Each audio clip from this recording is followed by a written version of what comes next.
बच्चों, मैं डॉक्टर मीनाक्षी कुमारी सिद्धगंगा बालिका उच्च विद्यालय मधुबनी।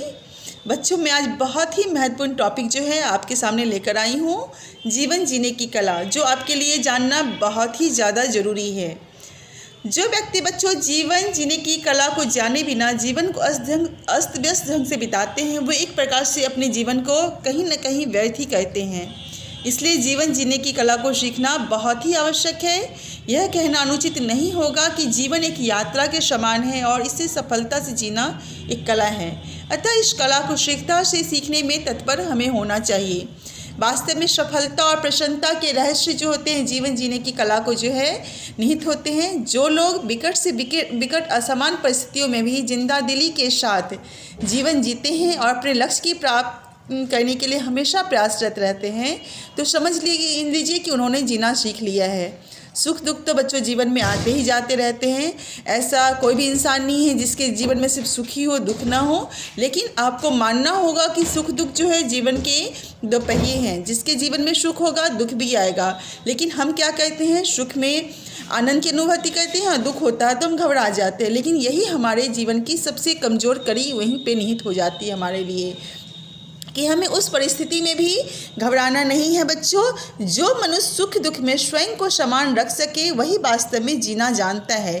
सुख में तो सभी व्यक्ति सुखी होते हैं, जो दुख में भी रह के स्थिर रह के मतलब उस दुख का सामना करता है, तकलीफ़ों में घिरने के बाद भी वो सकारात्मक भाव रखता है बच्चों, तो विश्वास रखना होगा उसे कि सब ठीक हो जाएगा। हमें कठिनाइयों से लड़ने की शक्ति प्रदान करता है वो हमारी जो क्षमता है वो, कि ये सब ठीक हो जाएगा। एक छोटा सा शब्द जो है बच्चों हमें कठिनाइयों से लड़ने की क्षमता है प्रदान करता है। जो लोग जीवन में खुश नहीं हैं और जीवन का आदर्श रूप से आनंद नहीं ले पा रहे हैं, तो समझिए कि वो जीवन जीने की कला से बच्चों क्या है, वंचित है। जिस प्रकार पक्षी की लंबी और ऊंची उड़ान के लिए उसके पंखों को मजबूत होना बहुत ही जरूरी है, वैसे ही मनुष्य भी अपने जीवन में सफल उड़ान भरना चाहे तो उसके लिए जीवन जीने की कला में निपुण होना बच्चों बहुत ही ज़्यादा जरूरी है। हमारे प्राचीन ग्रंथों में भी जीवन जीने की कला के बारे में बहुत सारी बातें कही गई है।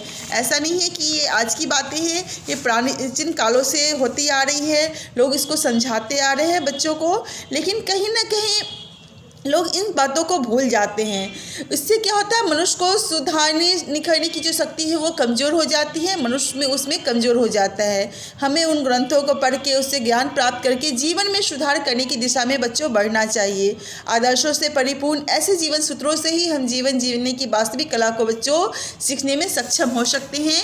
इसलिए आप लोग जीवन जीने की कला को समझें। सिर्फ सुख की अनुभूति न लें, दुख का भी आनंद लें। दुख में भी आप घबराएं नहीं, उसका अपने अंदर जो आपका मनोबल है उसको बढ़ाएं, उससे वो आप घबराएं नहीं। हर परिस्थिति का सामना आप हंस कर करें तो जीवन में आप निश्चित रूप से सफलता प्राप्त कर सकते हैं। मगर इसका मतलब ये नहीं है बच्चों कि हम जो है किसी लक्ष्य की प्राप्ति के लिए किसी गलत चीज़ को चुनें। हमें हमारा जो ध्येय है, हमारा जो लक्ष्य है, वो हमारे जीवन में एक आदर्श मार्ग पर चल के हमें प्राप्त करना चाहिए। इसलिए इन सब चीज़ों को आप जीवन में उतारिए। आप जीवन की इस मोड़ से गुजर रहे हैं क्योंकि बहुत सारी बातें आपके मन मस्तिष्क में आएगी, अच्छी बातें भी आएंगी, बुरी बातें भी आएंगी, लेकिन आपको अच्छाई की ओर बढ़ना है, सच्चाई की ओर बढ़ना है और अपने जीवन में सफलता के कदम को आगे बढ़ाना है और अपने अंदर हर परिस्थिति का सामना खुलकर हंसकर करने की सहन शक्ति आपके अंदर होनी चाहिए। तभी आप जीवन में सफलता प्राप्त कर सकते हैं। मैं उम्मीद करती हूँ बच्चों कि आप लोग मेरी बातों को अच्छी तरह से समझेंगे, अपने जीवन में उतारेंगे। धन्यवाद।